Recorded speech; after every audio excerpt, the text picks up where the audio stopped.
I get a knock at the door, and here, two guys in a suit. I'm from the FBI. The first thing I have to say is, what took you guys so long? I told them the truth.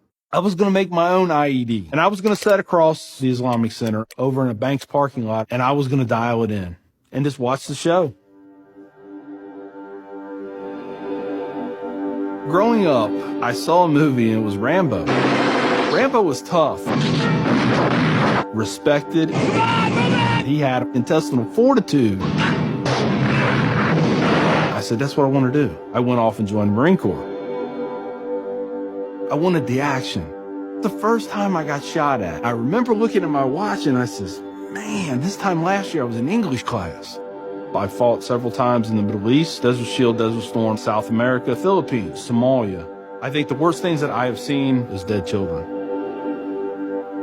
I had to suck it up. I had to be there for my guys. Each one of those teardrops stands for a confirmed kill. I stopped adding after 26. Where I was taught, Marine Corps, just own it and then let it go. But there comes a time when there's too much of that, and you can't turn it off anymore. I want you to give me a window into your state of mind at that time.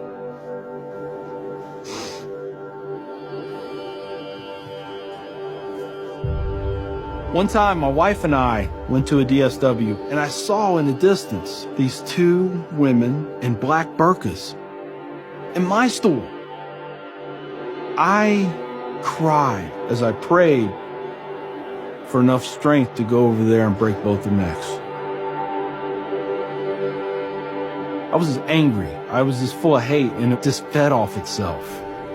At that point, I was drinking a half-gallon of vodka every 2 days. I had devised a plan, create my own IED, homemade bomb, and I was going to set it off right outside the Muncie Islamic Center. 200 plus killed or injured. That was the plan. I saw an opportunity to do one last thing for my country. This was my rationale.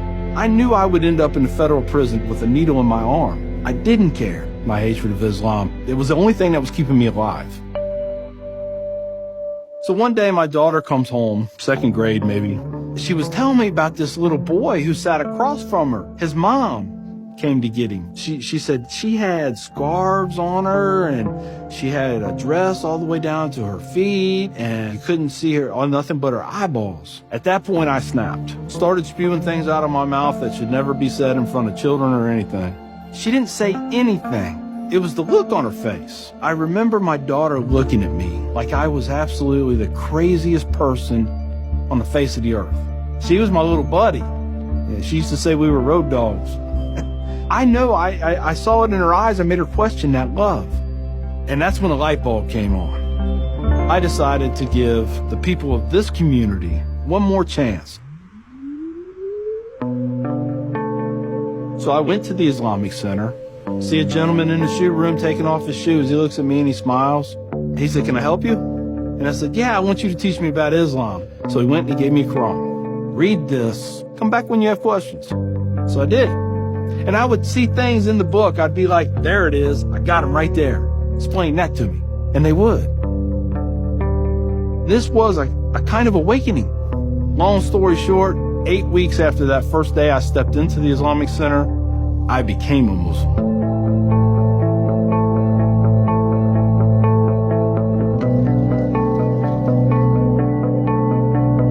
I'm a Muslim, a veteran, and a proud American.